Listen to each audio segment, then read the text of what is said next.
안녕하세요. 어드밴스에서 뵀던 분이 있네요. 날 식어서.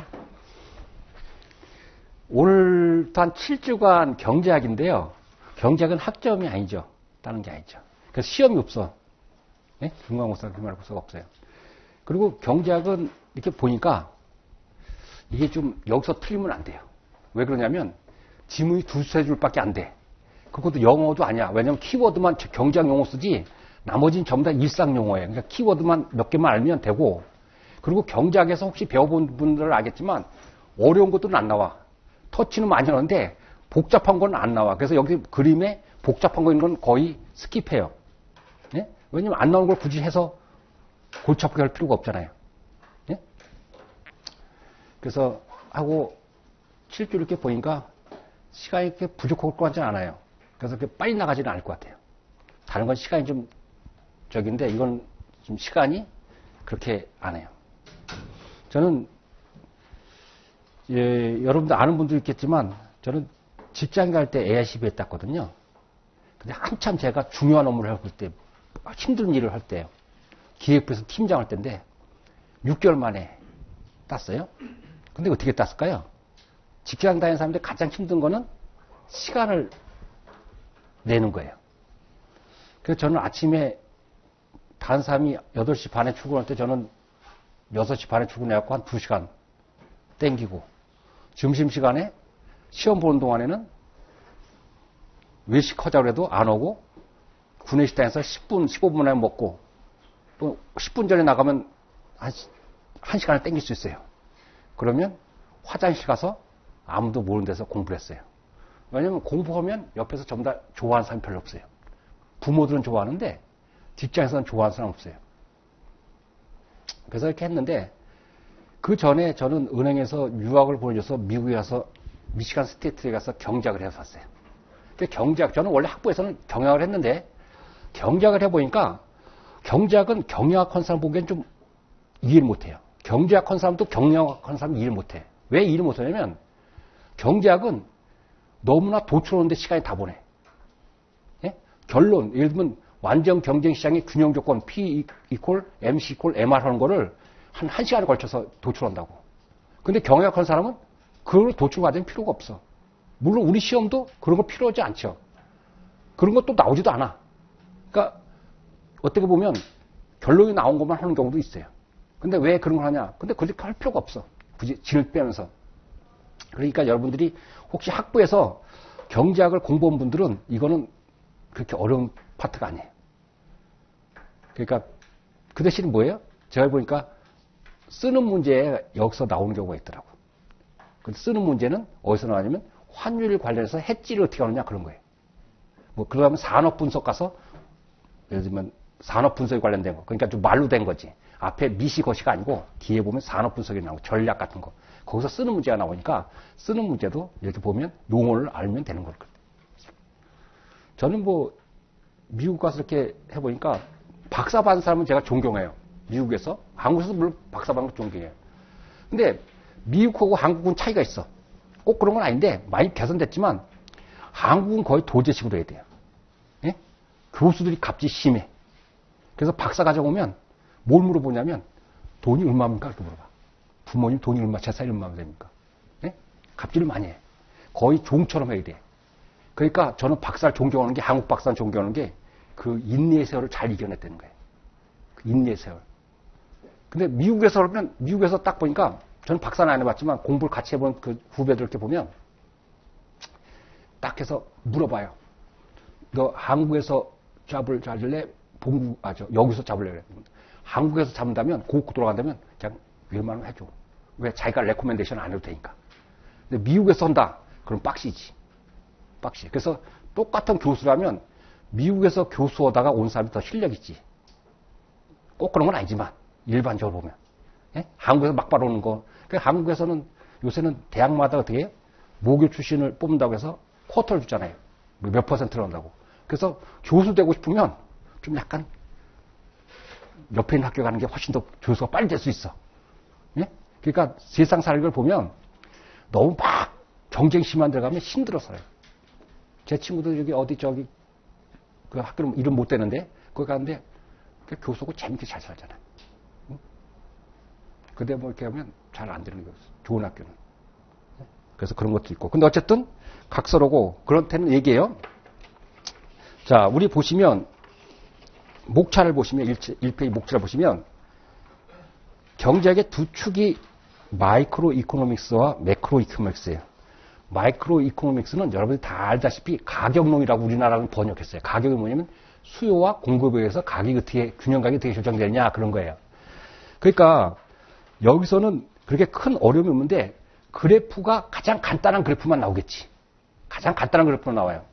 그래프가 나오는 문제는 여기서만 나와. 거의 나머지는 그래프에 대한 설명도 없어. 가격이 나오는 게 보통 여기 그래프에서 여기 나와요. 그래프에 나온 게. 그러니까 그래프가 복잡한 건 여러분 할 필요도 없단 말이에요. 참고로 가격론이라는 거, 마이크로라는 건 균형 가격을 찾는 거예요. 균형 가격을 찾는 데는 뭐냐면 여기 보시면 이 Y축이 프라이스예요. X축이 퀀티티, Q예요.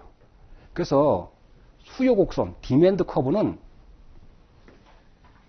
가격과 수량 간의 정관과의 반비례 관계, 인버스 릴레이션십이에요.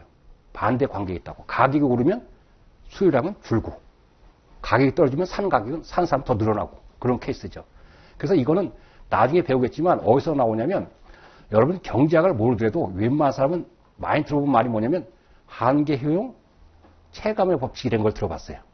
그게 뭐냐면, 쉽게 말하면, 처음에 첫사랑하고 키스할 때는 짜릿한데, 결혼하고 나서는 좀 밍밍하고, 한 60대 가면 거꾸로 그게 마이너스가 되죠. 예? 그러니까 추가를 할수록 어떻게 돼요?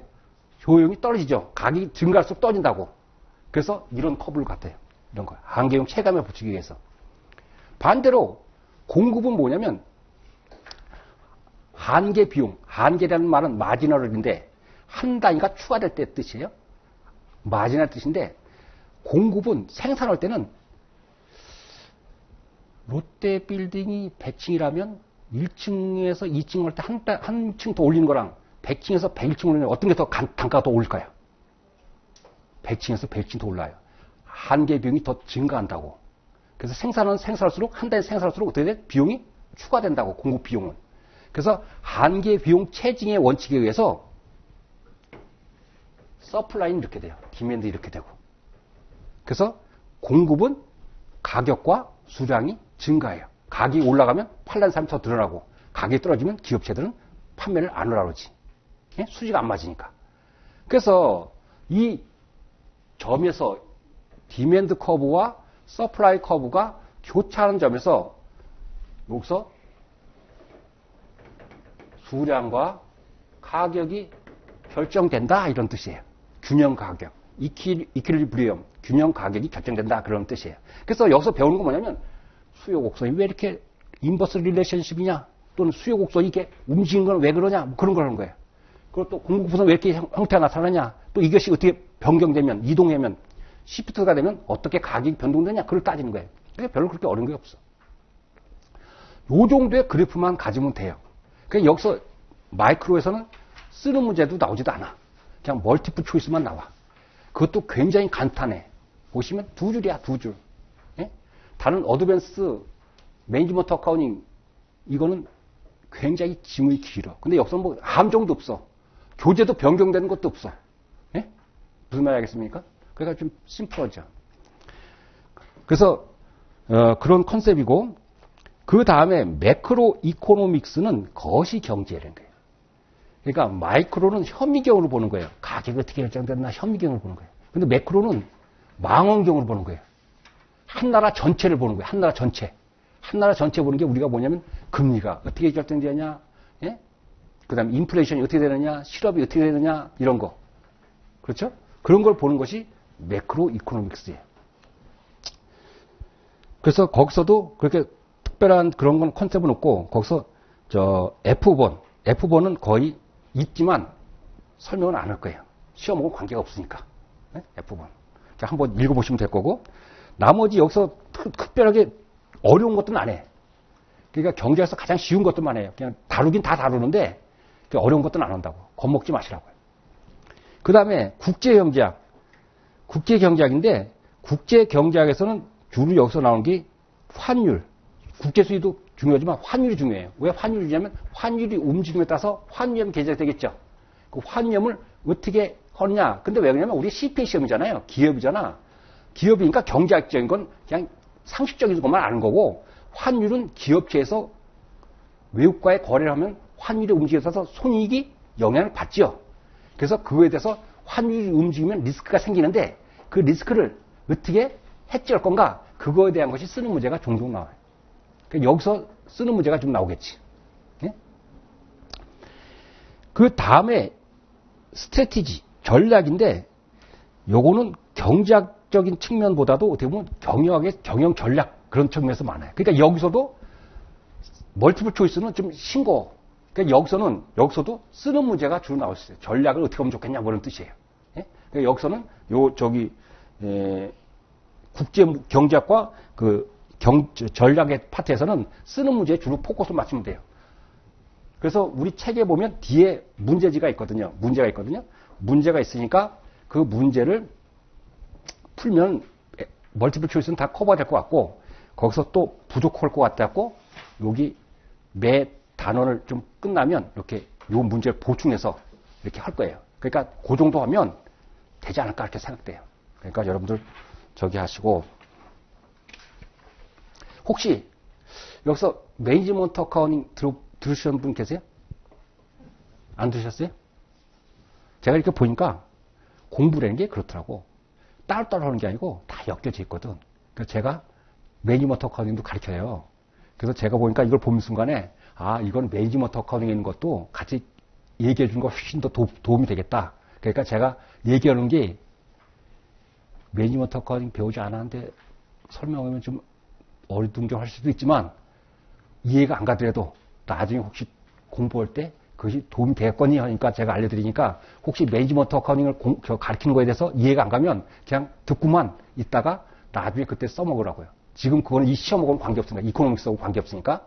그래서 그렇게 알아두시면 될 것 같아요. 오케이? 그래서 혹시 저거는 매니지먼트 어카운팅인데 왜 이렇게 설명하나 그러면 그게 아니더라고.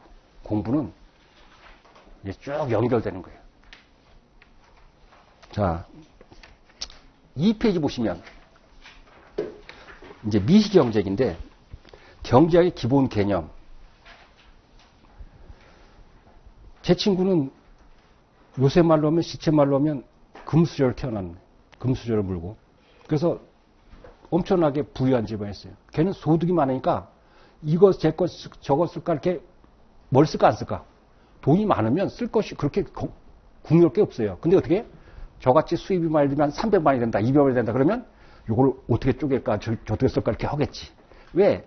우리 경제 문제가 대두되는 게 거기 있으면 보시면 스케어서티, 희소성이에요. 희소성이 뭐냐면 인간의 욕망은 제한됐을까, 무궁할까?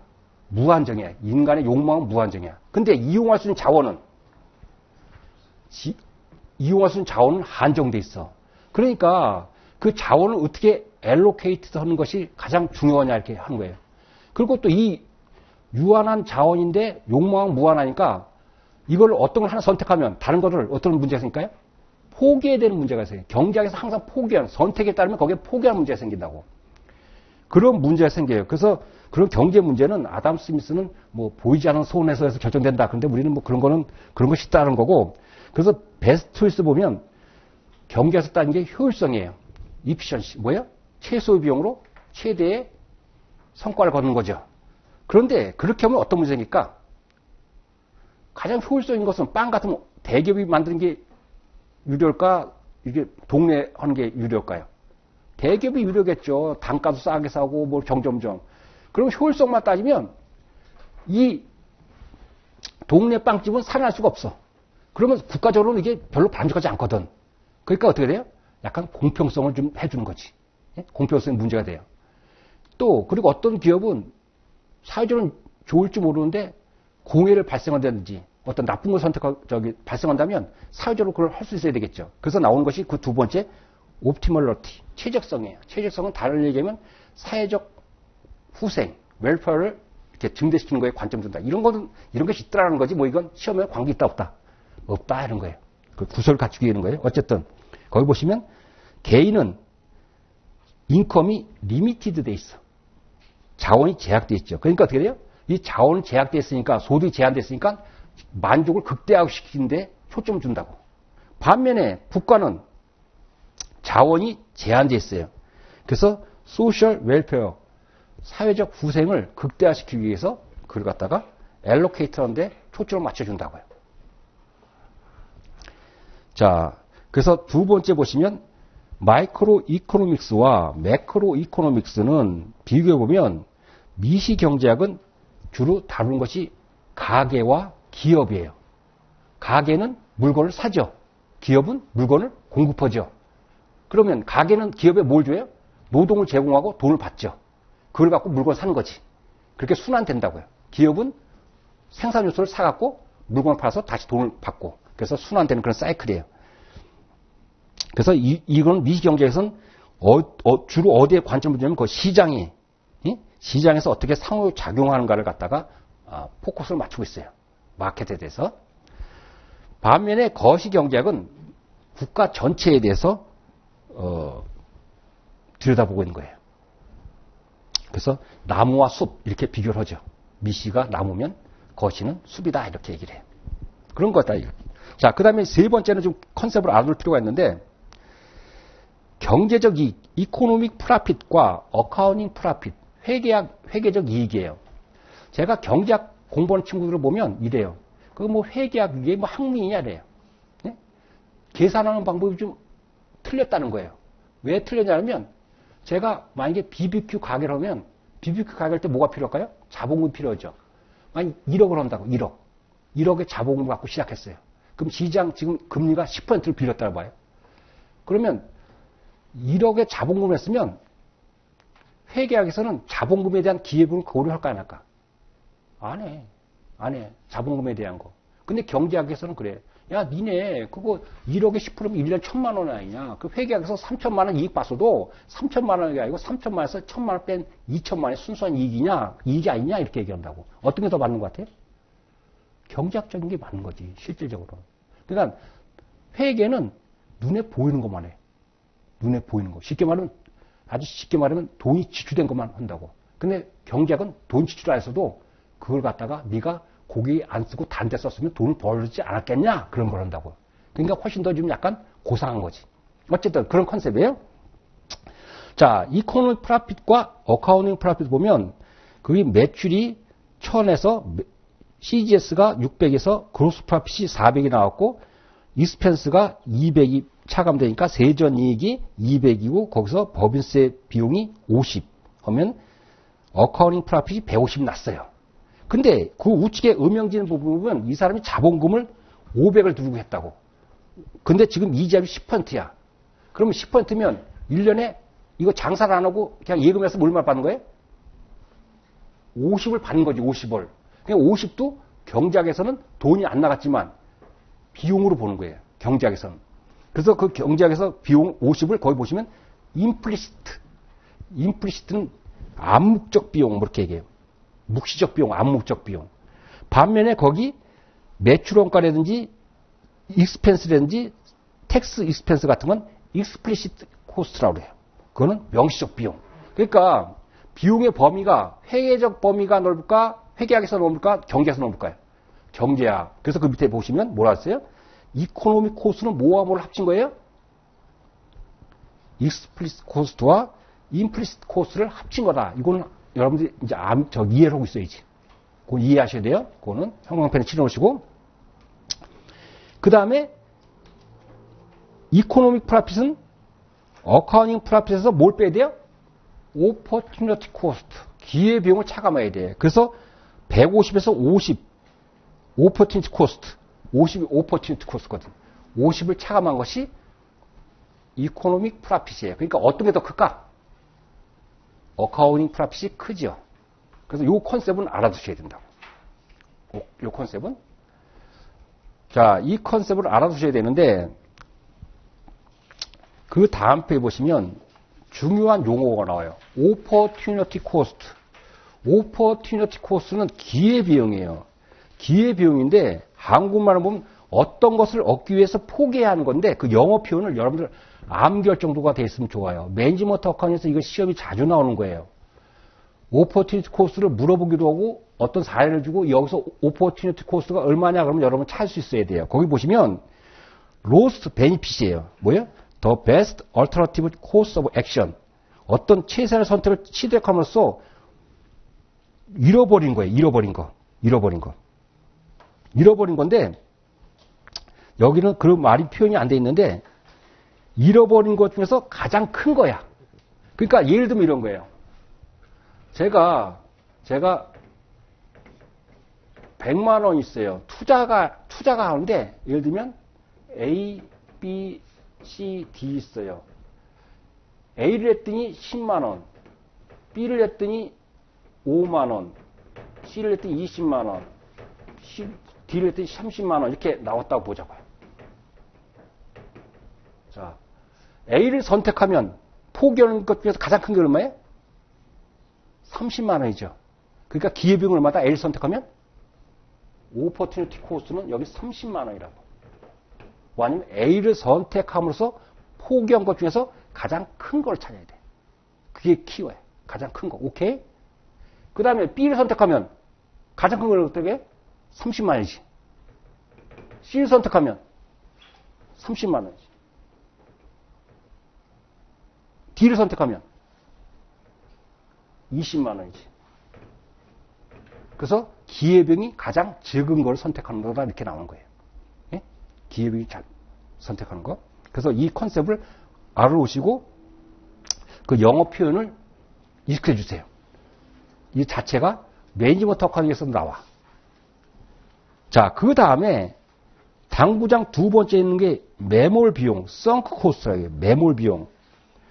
우리나라 말로 하면 한 번 지불되고 난 뒤에는 회수할 수 없는 비용이다 하는 거예요.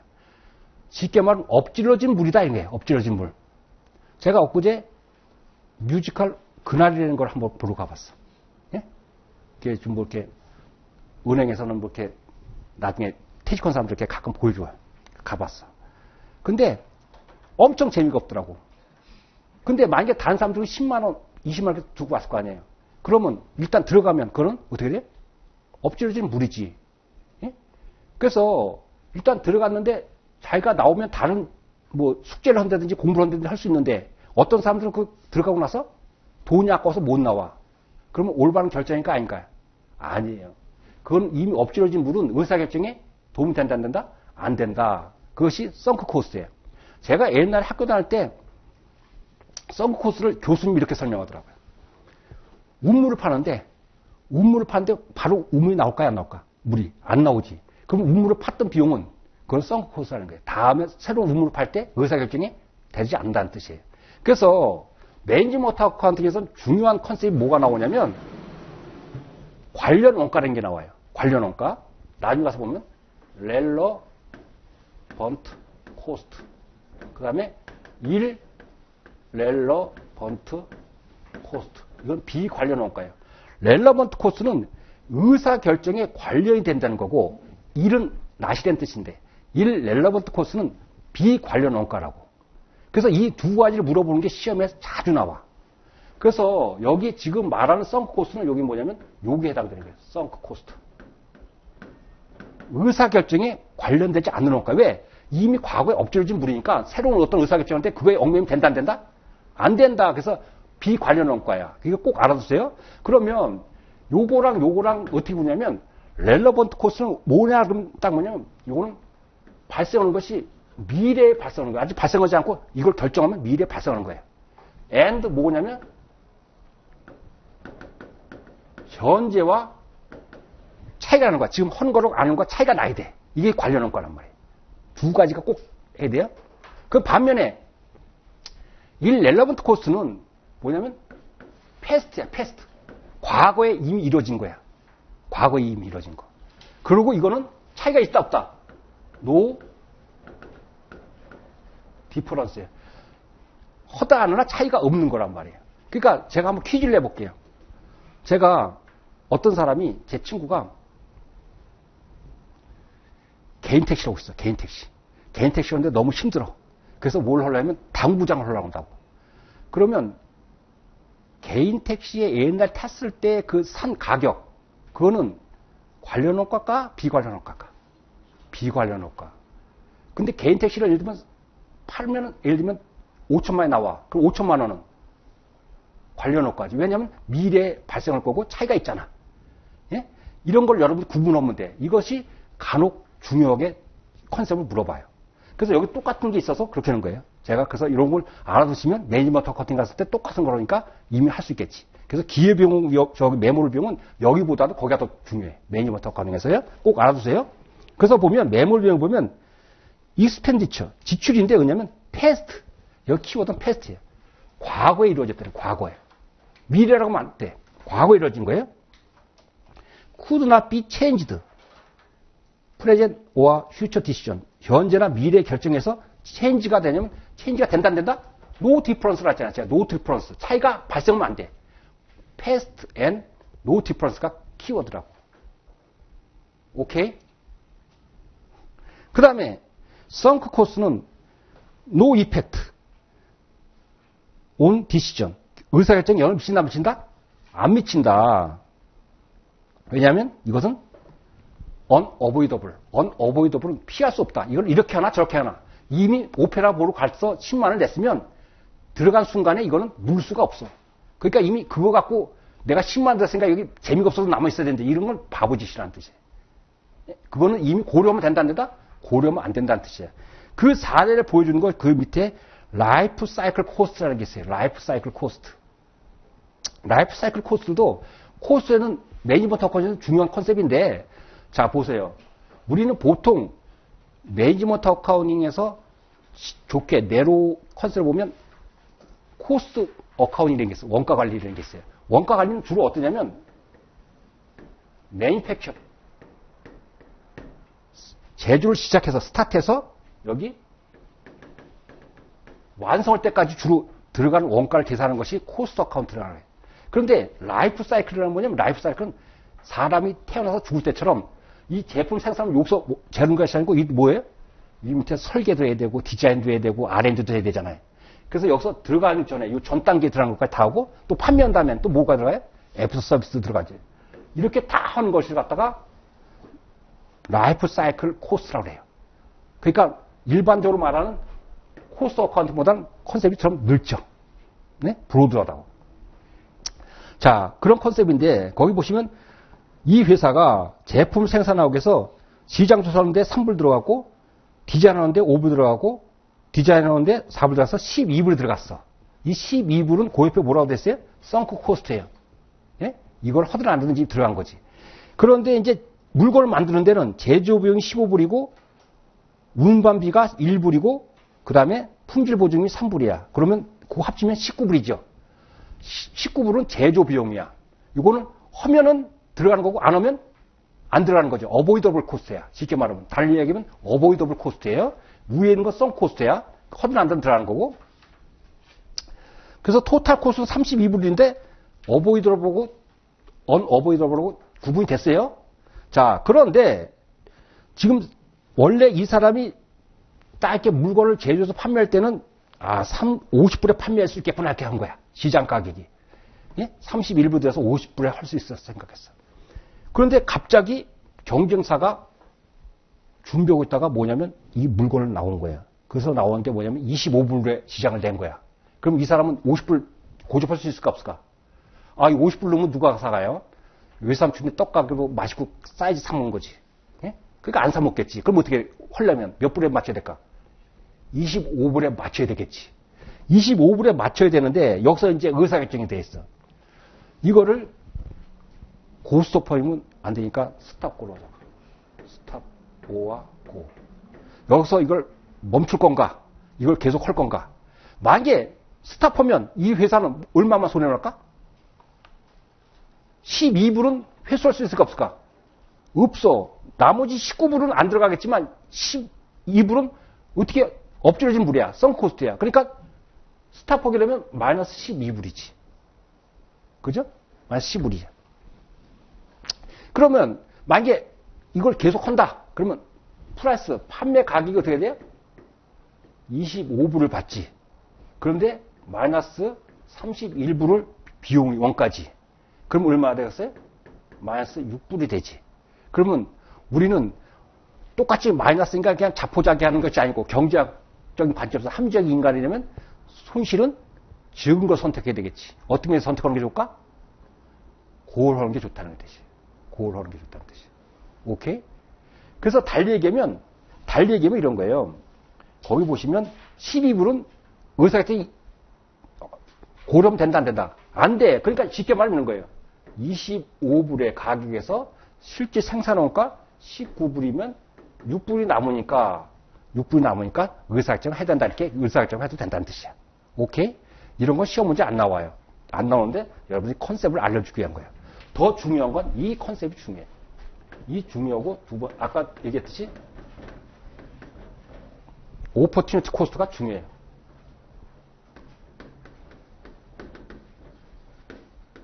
이 컨셉은 굉장히 중요한 컨셉이에요. 네? 중요하다고요? 제가 어떤 시험 봐보니까 오퍼튜니티 이렇게 문제 주면서 첫 문제가 오퍼튜니티 코스트에 대한 정의를 써라 모르는 거였어요. 제 기억에는. 그만큼 중요해요. 자, 그러면 우리 맨 뒤에 보면 73페이지 보시면 문제 하나 보자고요. 이제 조금 풀은 다음에 관련된 문제가 있으면 그때까지 풀게요. 그게 나을 것 같아. 한 번 몰아서면 여러분 정신이 없어. 제가 보니까. 73페이지 41번 보시면 찾았습니까? Measurement of benefit lost by using resources for a given purpose. 이거에 대한 것이 뭡니까? 하는 뜻이에요. 그럼 아까 제가 좀 이해해 놓으려는 거 했으면 답을 금방 찾을 수 있을까요?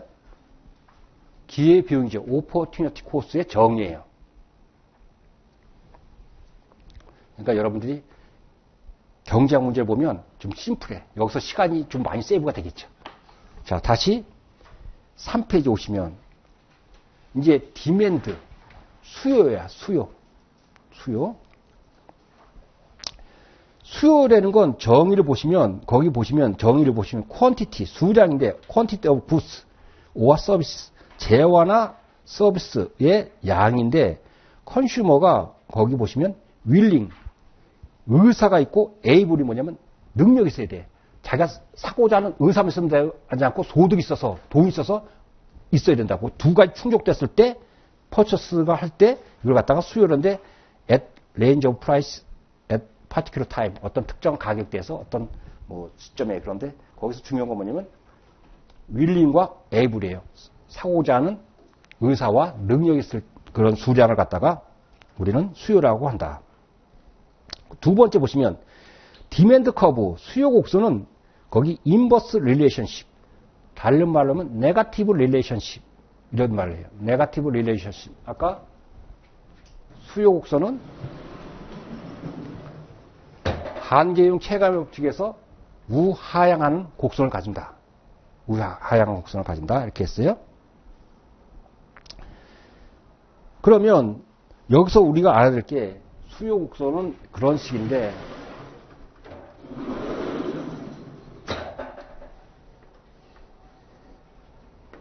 프라이스와 퀀티티인데, 자, 수요 곡선 이렇게 돼 있어요.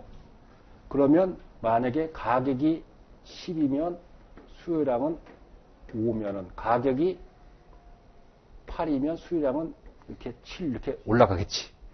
가격과 수요량은 역관계가 있어요. 근데 수요에 사고자 하는 거에 영향을 미치는 요소가 뭐가 있을까요? 그냥 여러분 생각나는 대로 얘기해보면 제일 중요한 게 가격이 제일 우선이겠지만 또 그거에 대한 제품에 대한 선호도가 증가한다든지 또는 그거와 관계 있는 다른 상품의 가격이 어떻게 움직인다든지 또는 인구가 증가한다든지 뭐 그런 거잖아요. 그래서 수요에 영향을 미치는 요소가 여러 가지 있는데, 함수가 여러 가지가 있는데, 여기 보시면 여기 제일 중요한 게 프라이스야. 그리고 나머지 등등등 있다고. 이걸 다 뭉뚱그리고 이 가격, 다른 것이 일정한데 수요에 미친 영향이 다른 거 다 일정하고 가격과 수요량만 낮출 때는 요 수요 곡선상에서만 움직여. 수요 곡선상에서만 움직여. 그래프가 이동한다 안 한다? 시프트가 안 돼요. 그래서 다른 조건이 일정하고 가격과 수량 간에 나타나는 걸 갖다가 수요량의 그런 관점이에요. 그런데 요 가격 이외에 다른 것이 변동되면 요 수요 곡선이 좌측으로 가든지 우측으로 간다고. 그래서 수요 곡선이 이동으로 되는 것 같다 보면 시프트라고 하는데 스펠링이 SHIFT죠.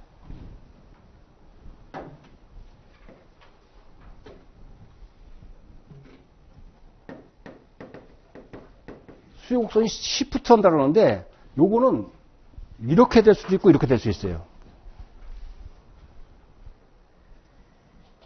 우측으로 온 걸 라이트로 시프트가 될 수도 있고 또 한 가지는 레프트로 시프트가 될 수 있다고. 그러면 일반적으로 우측, 라이트, 오른쪽으로 움직이면 똑같은 가격대면 수량이 어떻게 될까요? 수요량이 증가하죠. 그래서 수요 곡선이 우측으로 가면 수요량이 증가하는 거예요. 반대로 레프트, 왼쪽으로 가면 수요량이 감소하는 거예요. 그래서 그 문제에서 뭐냐면 다음 주에서 디맨드 커브가 우측으로 가는 건 요인 어떤 거냐, 또 좌측으로 가는 건 어떤 거냐 이런 걸 물어본다고요. 그럼 어떻게 돼요? 오른쪽 가는 거 하고 왼쪽 가는 걸 다 설명하면 시간이 되니까 오른쪽 가는 것만 다 알면 왼쪽으로 어떻게 가요? 그거에 반대면 되니까 여러분들이 오른쪽만 가면 되겠지. 오른쪽만 제대로 알면 되겠지. 오케이? 그것에 관련된 것이 지금 그 밑에 있는 거예요. 그래서 거기 보시면 D1에서 D2 우측으로 이동하는 거에서 이동인데 그 영어 표현을 보면 shift on the demand curve outward to the right. 바깥쪽으로, 오른쪽으로 간다는 뜻이에요. 자, 그러면 첫 번째가 뭐냐면 favorable change in the taste and preference. 그 기호가 좋아지는 거예요. 누구의? A 제품에 대한 선호도가 증가되는 거야. 그러면 그거에 대한 걸 증가하겠지. 예? 만약에 핸드폰 같으면 새로 나온 것이 훨씬 더 다른 제품을 들어보면 그 제품에 대한 수요가 증가하는 거겠죠. 그 제품에 대한 프리퍼런스 또는 테이스트가 증가하는 거예요. 예를 들면 광고를 갖다가 잘해서 그 제품이 더 인지도가 높아지는지 이러면 증가되는 거. 별로 어려운 것이 없어요. 자, 그 2, 3번은 묶어놓고 해보세요. 묶어놓고.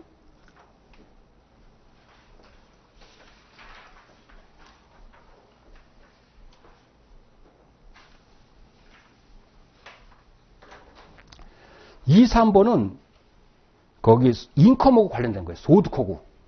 일반적으로 만약에 A라는 제품이 노멀 구스, 보통제, 일반제라고 할 때면 소득이 증가하면 그 제품에 대한 수요가 증가하는 게 일반적이겠죠.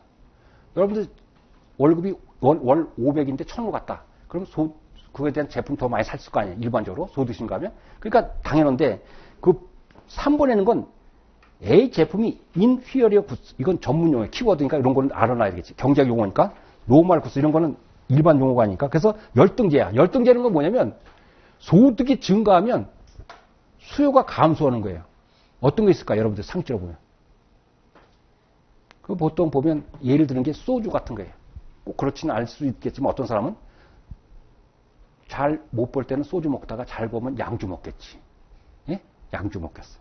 예? 그래서 이때는 소득이 감소할 때 더 많이 사 먹지. 소득이 증가하면 소주가 안 팔리다가 소득이 감소하면 더 많이 증가되는 거예요. 예? 그때는 그거 뭐예요? 디크리스예요. 디크리스. 그걸 잘 보시라고. 노멀 구스는 인크리스예요. 인피어리어 굿 열등제는 디크리스예요. 소득이 감소할 때예요. 그걸 잘 보시라고. 자, 3, 4번은 엮어 놓으세요. 3, 4번은 거기 연관제라는 건데 연관된 상품이에요. 거기 보시면 용어가 두 개 나와요. 그 substitute 4번에 그 다음에 complement 보완제. substitute는 뭐냐면 주로 예를 드는 게 우리 책에서 그렇게 들었기 때문에 제가 그러면 핫도그와 햄버거 이 두 개는 핫도그의 가격이 오르면 사람이 핫도그를 사 먹을까요? 햄버거를 사 먹겠지. 예? 그것이 서로 대체의 관계에 있다는 거예요. 대체의 관계에 있으면 만약에 Y 제품과 A 제품의 대체 관계에서 Y 제품의 가격이 오르면, 만약에 핫도그의 가격이 프라이스가 올라가면 핫도그의 수량은 줄겠죠. 그럼 뭘 사가? 햄버거의 수량이 증가하겠지. 그러니까 대체제는 다른 상품의 가격이 올라야 돼.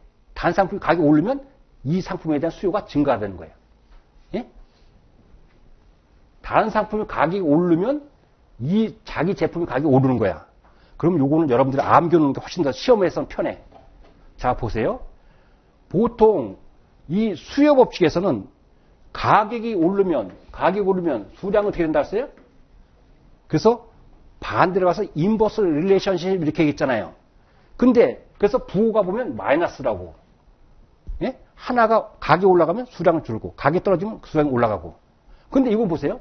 이건 가격이 올랐는데 대체제는 수량이 어떻게 됐어? 자기 거. 올라갔죠. 그래서 요 두 개의 관계가 플러스야. 그래서 옆에 써놓으세요.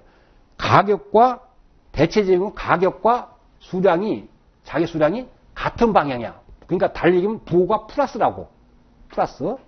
오케이? 이게 시험에 나오면 여러분들이 그냥 이제 이렇게 배울 때 이렇게 하지만 머릿속에 딱 뭘 넣으면 편하겠다? 아, 대체적인 경우는 가격과 수량이 같은 방향으로 가는구나. 그렇게 딱 하면 답을 금방 찾을 수 있겠지. 오케이? 자, 4번은 컴플리먼트면 X와 A가 보완제야. 그러면 보완제라는 건 어떤 거가 있냐면 우리 책에서 뭘 되면 컴퓨터와 소프트웨어. 소프트웨어, 예를 들면 MS 도 이런 거. 컴퓨터가 많이 팔리면 컴퓨터에 많이 팔리면 이것도 많이 팔리겠지. 예? 그러니까 이때 이 두 개를 컴플리먼트 이렇게 얘기하는데 문제에서는 컴플리먼터리 이렇게 나올 수 있으니까 같이 외워두세요. 같은 말이 이게 A, R, Y가 붙어도 똑같은 말이다. 보완제. 그러니까 이때는 보완제는 여러분들이 뭐냐면 같은 제품 잡기 하는 것이 훨씬 더 편해. 같은 제품. 그럼 같은 제품이면 만약에 컴퓨터의 가격이 오르면 컴퓨터 수요는 어떻게 될까? 떨어지지. 그럼 이건 소프트웨어는 같이 수량이 떨어지겠지. 그럼 요걸 보세요. 요걸 보시면 요거는 부호가 어떻게 됐어? 마이너스 관계지. 그래서 보완제 관계는 마이너스야. 그러니까 거기 마이너스라고 써놓으시라고. 보완제는 마이너스 관계야. 아까 대체제는 서브스티튜트는 플러스 관계인데 보완제는 마이너스 관계예요. 이제 그걸 딱 암겨놓으면 다음에 시험 나오면 아무것도 아니야. 오케이? 그래서 시험을 잘 보는 방법은 이해해오는 다음에 그 다음에 그냥 암기하는 거야. 보완제는 같은 거라고 치면 돼. 이거 여기서 보면 얘는 컴퓨터 소프트웨어지만 이것은 컴퓨터 이렇게 해도 된다는 뜻이야. 그러니까 훨씬 더 편해. 무슨 말이지? 컴퓨터 소프트웨어지만 얘지만 저는 그렇게 풀지 않고 컴퓨터니까 컴퓨터 같은 거야. 컴퓨터 가격 오르면 컴퓨터 가격 내리겠지 뭐. 아니, 컴퓨터 가격 오르면 컴퓨터 수량이 떨어지겠지 뭐. 오케이? 이해 갔습니까? 같은 제품이라 보면 제일 편하다. 컴플리먼트.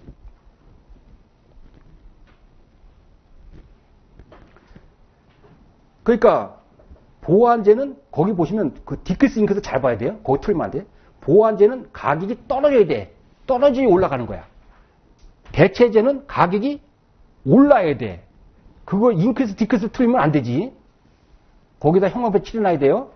그 2번부터 5번까지는 디크리스 잉크리스 조심해서 여러분 지문을 잘 봐야 돼. 그거에 잉크리스 디크리스 틀리면 그건 안 되지. 그것 때문에 물어보는 거니까.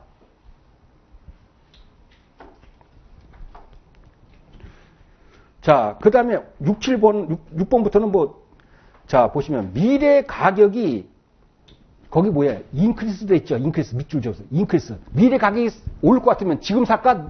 미래 가서 올라가서 살까? 지금 사겠지. 미래 가격이 떨어진다면, 지금 안 사고? 미래가 사겠지. 오케이. 인크리스예요. 그 다음에, 그 회사 제품에 보이콧, 불매 활동이 끝났으니까 이제 사겠지. 만약 보이콧하면 사나 안 사나? 안 사겠지. 그러니까 보이콧이면 레프트로 이동하는 거예요. 엔드 오브 보이콧이면 우측으로 이동하는 거예요. 그 다음에 인구가 증가하면 증가하겠지. 여러분 요새 대학이 뭐예요? 인구가 없으니까 막 대학을 정원철로 난리잖아. 근데 인구가 늘어나면 늘어나는 거지. 인구가 늘어나면 하여튼 더 수요가 증가하는 건 일반적이야. 이제. 자, 이것이 지금까지 말한 8번까지가 디맨드 커브를 라이트 쪽으로 이동시키는 거야. 그럼 여러분 여기 말했어도 여기다 반대말 쓰면 그게 뭐다? 레프트 쪽으로 가는 거야. 레프트 쪽. 레프트 쪽은 다시 설명 안 해도 이것이 레프트 쪽인데 이걸 헷갈려서 가면 안 되지. 할 수 있겠어요? 라이트 쪽과 레프트 쪽 물어보는 것이 기본적으로 나와요. 기본적으로 나온다. 거기 뭐 이제 밑에 4페이지 밑에는 거기 이제 수요량 결정하는 변수들 가장 중요한 게 뭐다? 가격이지, 가격. 다시 이제 리뷰하는 거예요. 아이스크림 가격이 오른다면 냉동이 오르면서 사 먹을 것이다. 뭐 등등등. 별로 오른 것이 없어요. 그 세 번째로 보면 그래서 가격이 늘어지면 수요량은 늘어남으로 가격과 마이너스 상관계가 있다. 마이너스 상관계, 인버스 릴레이션십이죠. 이걸 갖다가 뭐냐? 로우 오브 디맨드, 수요 법칙이라고 한다. 가격과 수요량은 반비례 관계 있는 걸 갖다 수요 법칙이라고 한다. 그런데 다른 조건이 다 같을 때, 뭐 선호도, 뭐 다른 제품 가격 이런 거 다 같을 때 가격과 수량만 비교한 것 같다는 뜻이에요. 뭐 그런 것다는 뜻이에요. 자, 소득 보면 세 번째 노멀 구스 뭐예요? 정상제. 소득이 감소하면 수요도 감소고 소득이 증가하면 소득이 증가한다는 거예요. 그러니까 정상제는 기호가 못 가. 정상제 기호는 플러스야. 소득과 수요량은 플러스다. 오케이? 아까 뭐가 플러스예요? 대체제도 플러스라 했죠? 그럼 염두해 주면 되겠지. 반면에 열등제는 뭐예요? 소득이 증가하면 덜 사. 잘 살면, 자가용 사면 일반 대중교통을 안 쓴다는 뜻이에요. 사용 안 한다는 뜻이에요. 그러니까 열등제는 기호가 못 가? 마이너스겠지. 열등제 부호는 마이너스예요. 정상제 기호는 뭐예요? 플러스예요. 여러분들 그걸 머릿속에 입력해 놓는 게 좋아요. 연관제의 가격. 그 제품과 관련된 다른 제품의 가격이 영향을 미친다는 뜻이에요. 거기 보면 대체제, substitute와 그 밑에 보면 complement인데 아까 제가 설명했어요. 대체제의 부호는 뭐다? 플러스라 했어요. 대체제 다른 상품의 가격이 경쟁 상품 가격이 오르면 그 제품 안 사고 우리 제품 사겠지. 그래서 우리 수요량은 증가하는 거예요. 반대로 경쟁 제품 가격이 떨어지면 우리 제품은 덜 사겠지. 그래서 플러스 이 컨셉 중요해요. 컨셉이. 근데 보완제는 제가 뭐였어요? 그냥 같은 제품이라고 보면 돼요. 여기 우리 얘는 컴퓨터 소프트웨어인데 컴퓨터다. 둘 다 컴퓨터라는 뜻이에요. 그러면 컴퓨터 가격이 오르면 수요량은 떨어지겠지. 항상 해서 마이너스 보고. 거기 4번에 프리퍼런스 또는 테이스트 이런 것이 있겠죠. 당연하겠지. 자, 보시면 5페이지 보시면 미래에 대한 기대 이렇게 나와 있어요. 소득이 증가할 것 같으면 미리 쓰겠죠. 소득 증가 없을 것 같으면 예? 쓰지 않겠죠. 그래서 요새 우리나라가 무슨 문제가 생기냐면 옛날에 저희 때는 한 30대 40대 때는 기껏 살다 몇 년 사느냐고 생각했다면 70년 산다고 생각했어. 그래서 한 50세 55세 퇴직하면 한 15년 동안 퇴직금 받아서 살면 그냥 살다 죽으면 되겠다 생각했어요. 근데 이게 저주인지 불행인지 행인지 다행인지 80, 90개 사네. 이 언제까지 살지 몰라. 근데 돈을 못 써, 전부 다. 돈이 없어서 못 쓰는 것도 있겠지만, 이게 70살까지만 살고 딱 그러면 그냥 쓰겠는데, 이걸 못 쓰는 거야. 이게 문제되는 거지. 사회적으로. 그래서 그런 문제예요. 그래서 그렇다는 뜻이에요. 자, 변수 보시면, 해당 재화의 가격과 그거는 거기 뭐냐면 수요 곡선상이 움직이는 거예요. 아까 얘기했듯이, 수요 곡선상에서 이렇게. 가격이 10일 때는 5개, 5개 사는데 8일 되면 6개 산다. 이렇게 곡선상에서 움직이는 거예요. 그거는 가격과 수요량. 근데 가격을 제외한 다른 변수들은 어떻게 다 그것이 발생하면 곡선 자체를 시프트 시켜. 오른쪽으로 시프트 시키든지 레프트로 시프트든지 그걸 시프트 시킨다고. 그래서 그걸 갖다가 여러분이 잘 구분하는 것이 시험에서 나온다 이런 뜻이에요. 지금까지가 예를 들면 수요에 대한 얘기였어요. 수요에 대한 얘기인데 우리 문제를 풀어보자고요. 문제 66페이지에 2번 어떤 문제가 나오나 보세요. 이게 다 뭐 기출문제고 CMA에 나왔던 문제고 그래요.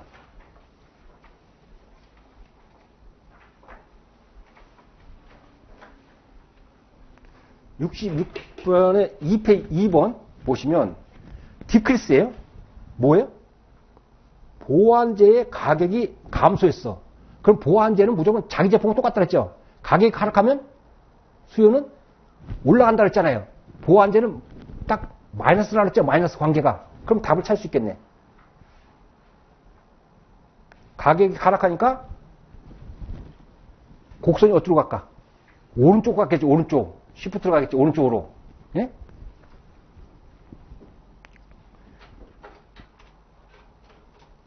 봐보세요. B번은 왜 꼭 뜬금없이 서플라이가 나와요? C번을 보시면 서브스티튜트. 뭐 그러니까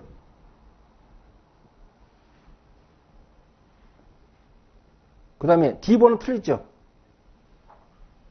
왼쪽이 아니고 오른쪽이죠. 레프트가 아니지. 자, 그래서 그런 문제고, 그 다음에 68페이지에 12번.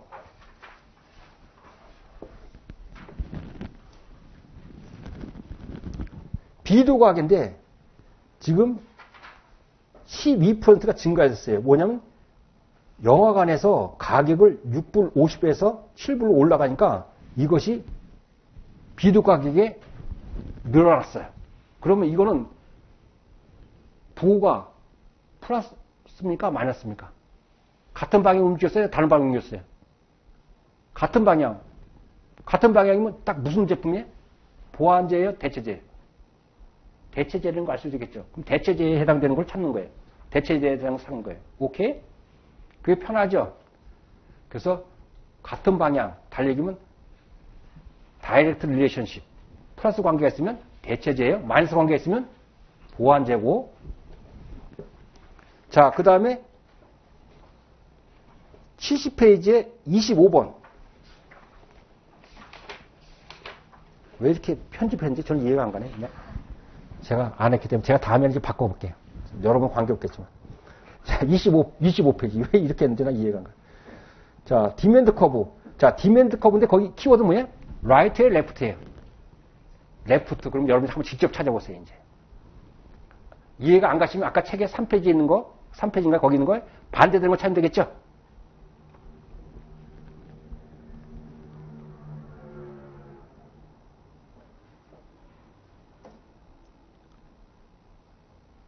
인구가 증가하면 오른쪽 가겠지. 자, 두 번째 보면 이 B번에 보면 컴플리먼트는 같은 제품이라 했죠. 같은 제품. 가격이 올라가면 수요량은 떨어지겠지. 떨어지니까 왼쪽으로 가야 되겠지. 오케이? 그 답은 B번이 답이 되겠지. 그 다음에 C번, D번은 여러분들 보시면 이건 전부 다 오른쪽으로 가는 거예요. 오른쪽. 오른쪽 가는 거예요. 소득이 증가된든지. 그다음 대체 제품 가격이 올라간다. 그러면 이것은 오른쪽으로 이동하는 거예요. 자, 그 다음에 72페이지에 32번.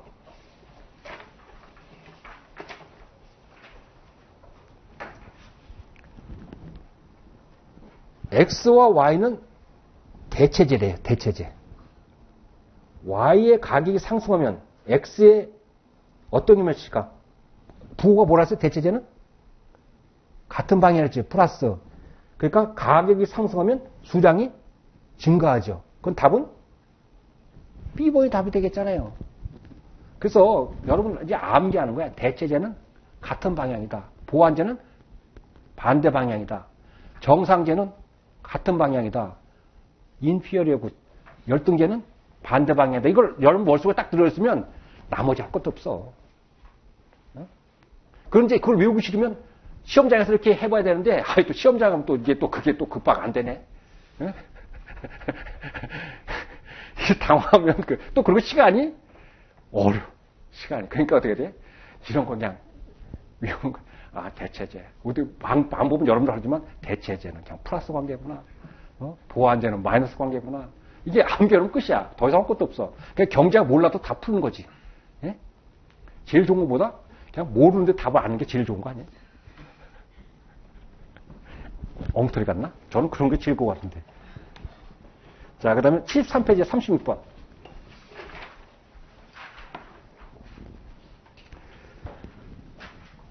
시험에서 당연히 알겠지만 여러분, 익셉트나 리스트 이런 말 들어가면 이거는 not이랑 같은 말이죠. 예? not이랑 같은 말이니까 except니까 보완제가 아닌 거니까 반대면은 뭐다? 대체제에 해당되는 거잖아요. 이건 여러분 상식을 물어보는 거야. 상식 갖고 오는 거지 이건 제가 가르친 게 아니야. 이게 뭐 이걸 얘가 꼭 이렇게 나온다는 게 아니니까. 그 중에서 A가 사면 B가 살 건가, 가격이 올라가면 그런 걸 찾는 거지. 자, 보면 B번에 카메라 하면 필름이 따라 붙겠지. C번에 VCR하면 카세트 테이프 따라 붙겠죠. 저는 따라 삽니다. 그러면 할 수 없어, 저는. 자, C번에 면도날과 면도칼. 네? 면도기와 면도날이니까 이것도 같이 팔리겠지. 네, 답은 A번이겠지. 자, 지금까지 한 것이 수요에 대한 레프트냐, 라이트냐, 그거예요. 그래서 C는 뭐다? 거기 인크리스, 디크리스를 잘하고, 대체제는 같은 방향, 정상되는, 같은 방향, 열등되는, 반대 방향, 보완되는, 반대 방향, 이런 거예요. 거기서 용어는 그 네 가지. 그거만 외우고, 나머지 전부 다 영어가 없어. 영어가 없단 말이에요. 영어, 무슨 특별한 영어 있는 건 없어요. 여기 특별히 뭐 영어를 몰라서 모르는 것도 없어. 오케이? 쉬었다가 하겠습니다.